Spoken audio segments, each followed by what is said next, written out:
Okay, so as if I did not have enough on my hands, I have this now to do a bit of work to. It's not mine. I wish it was mine, but it's not mine. I have to basically get the mechanicals all built up on it and get it ready for a wedding in the start of August. So I have basically every part to put on the underneath of it. Brake lines, fuel lines, all to run. Engine is a Pinto, 2 litre. Type 9 box and stuff to go in there as well. Pile of parts to go in. So all this has to somehow find its way onto that. The biggest hassle for me really is going to be trying not to scratch the paint, because it is immaculate and I don't really fancy being the man to scratch said paint.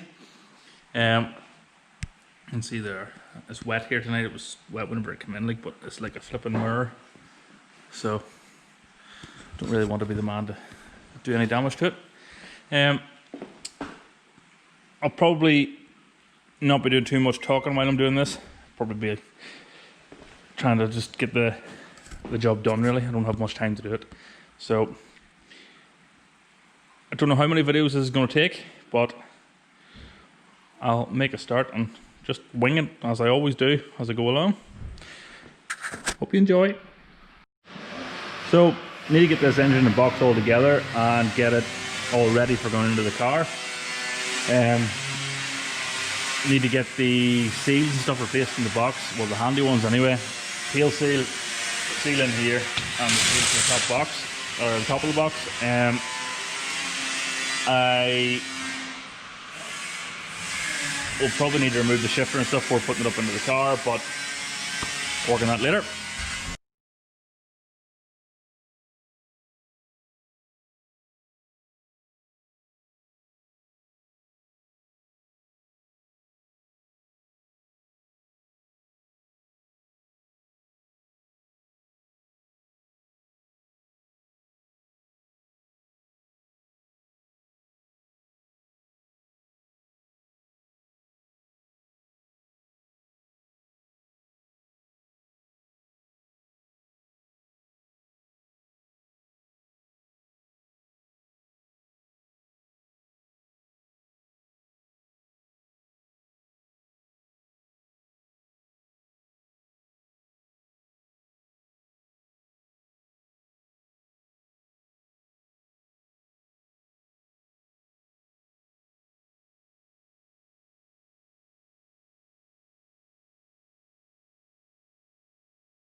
So, as you saw there in that bit of a time lapse, replaced the rear seal, replaced the front seal. Well, I put it back together and then realised I'd forgotten to put the front seal in, so take it apart again to put the front seal in. Replaced the gasket here. I need to replace the top gasket, but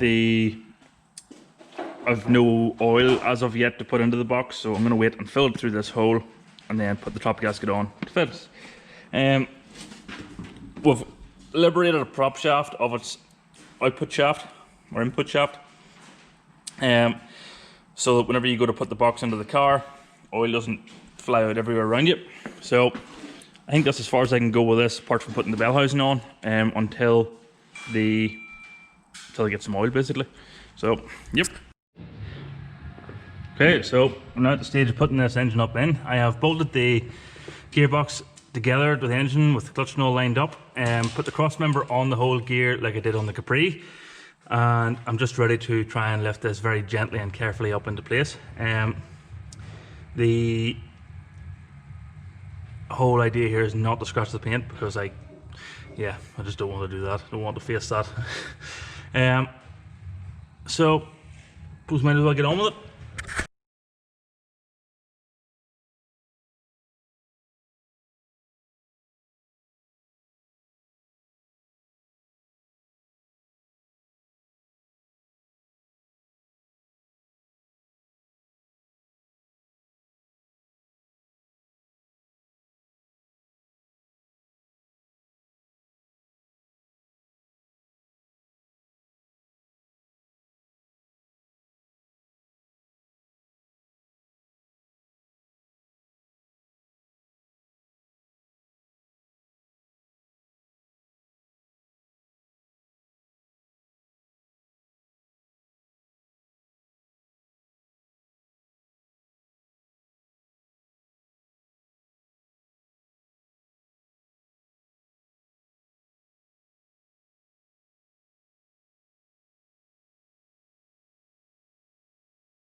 Okay, so engine in, gearbox in. I'm waiting on a couple of the RS2000 gearbox spacers to arrive to fit it up finally. But apart from that, engine box is in, and I can start plumbing and fitting the exhaust and wiring and all that carry on. One of the other jobs I need to do is get her rolling again properly. She was sent to me with just solid discs on and just whatever really to get her rolling. As you can see, there's only a couple of bolts and one missing here. So it's my job now to go over the front suspension really and rebuild it. He has given me new discs. And I have a set of what looks like refurbished calipers and stuff there as well. Oh, stainless solid.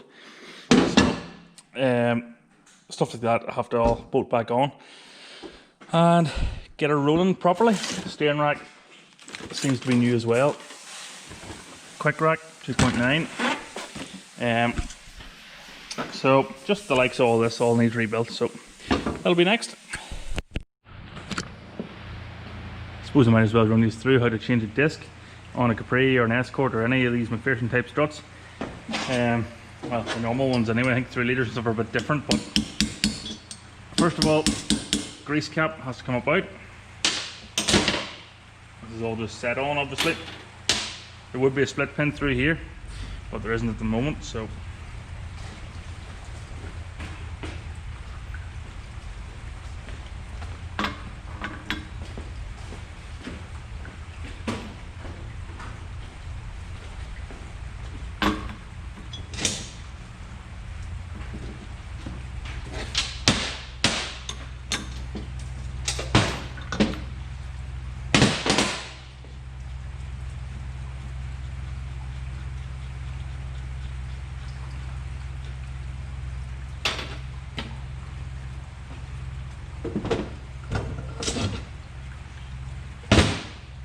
right, so that's all there is to taking the disc or the hub and all off. To change the actual disc, it bolts on at the back, as you can see.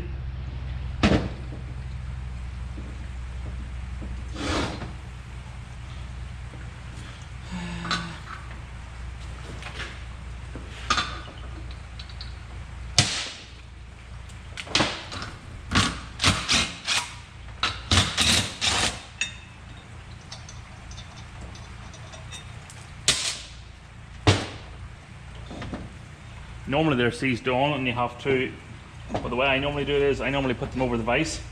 It's spread the jaws of the vise wider than that, put them over the vise, put a big socket on this and hit the drive, and it normally just breaks it loose.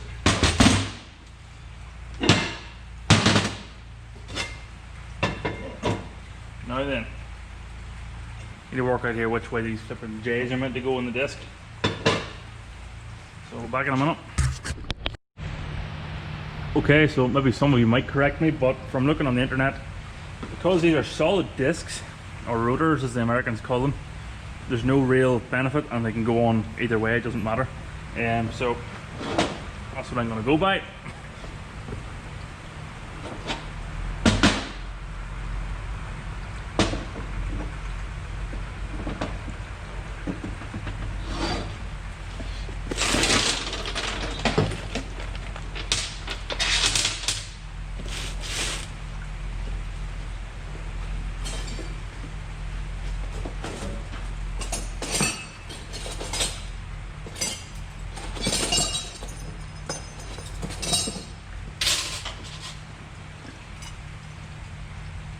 Need to remember to put on these wee anti-lock collars so that they can stop the nut rotating loose.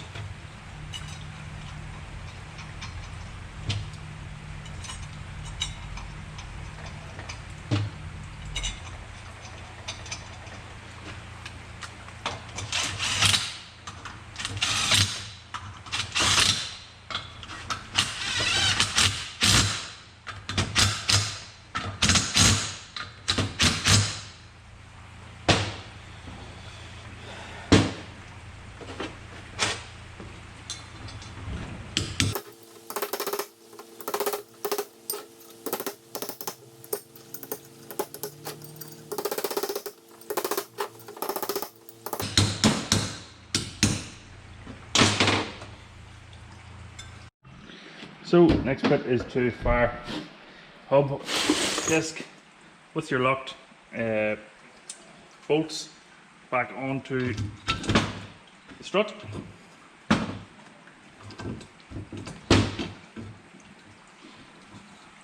Before I fire that on, I want to pack a bit of grease in around there.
The way I was always taught to set these up was, again, correct me if I'm wrong, tighten it up finger tight or hand tight, and then tighten it up very gently with the ratchet.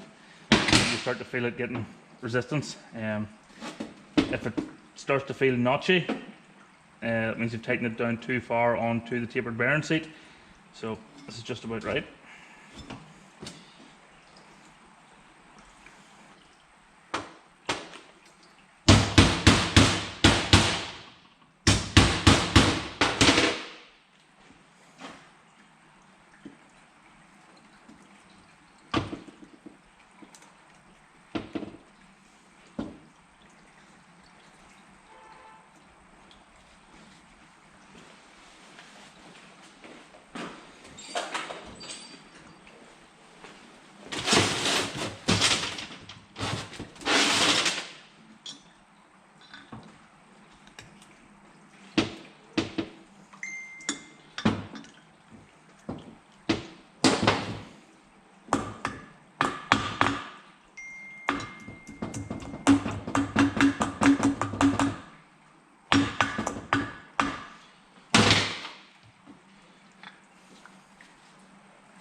tap the dust cap back on again.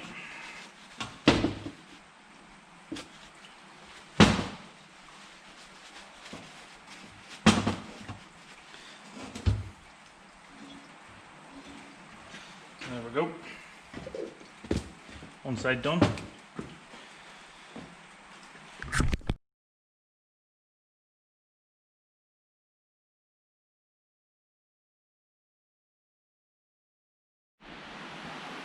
So, bit of a recap. I'm not doing episodes as such with this.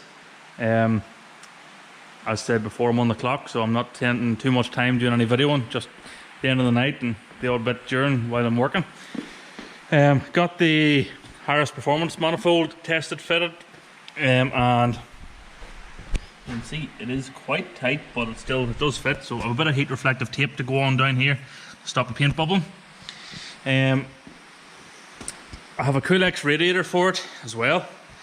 I'm not going to attempt to put that in one-handed currently while I'm videoing in case I scratch anything, but it looks quite well as well. Wiring loom needs adapted. It's a cross-flow wiring loom, so the alternator plug is designed to sit at this side of the engine, whereas currently it's over here. So I'll just extend the loom slightly for it, and there's a couple other wires that the oil pressure switch and stuff needs moved, I believe, so I'll sort all that out too. Yeah, I have today got the box fitted properly with the new lowering kit from Motorsport Tools. I have the discs and calipers and all fitted. They're solid discs still, but they are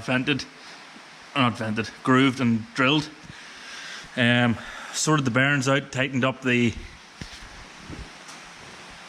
here were loose and stuff, so I've just went around everything and tightened it all up so it's not going to fall off on him.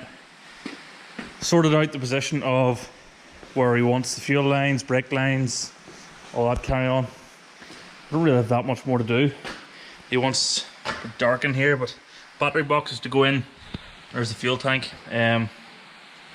There's braided fuel line, ethanol resistant stuff to go the whole way upper, and he has a pedal box in it as well, so I have to work out how to plumb that. Again, he has the braided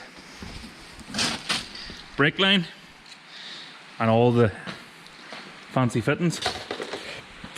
Yeah, that'll do me for this video. I think the next video should hopefully be her, I would say, completed. I'm getting on ready with it. The biggest hassle that I've had so far is that box of bolts is just doing my head in. It's just, yeah, mental trying to see what threads. There's UNC, UNF, metric, there's everything on a Mark II, especially this Mark II. So just trying to work out what threads they are before you strip it is the hard bit. So as I said, that'll do me for this one. If you like what you're seeing, this is only the first of hopefully many of these wee projects. I have a full rebuild to do of a Mark II Capri this winter. I have a 2-litre S to manual swap and bike carbs and stuff on. I have a Sierra to do a bit of welting on, an XR4 or an XR4, can't remember which. I have a whole pile of wee side projects to do, never mind my own stuff. So if you like what you're seeing, hit the like button, share button, subscribe. Hit the wee bell beside the subscribe to be notified of any new videos. This probably will be in a random playlist of side projects or something, haven't quite decided, but you'll see the links at the end of the video to my other projects if you like this one. The X-Pack, the Escort, my own Escort, and a couple of other bits and pieces, how-tos and 3D printing videos. Cater for everything in this channel. Anyway, that's enough of me blethering on. Have a good one. Bye.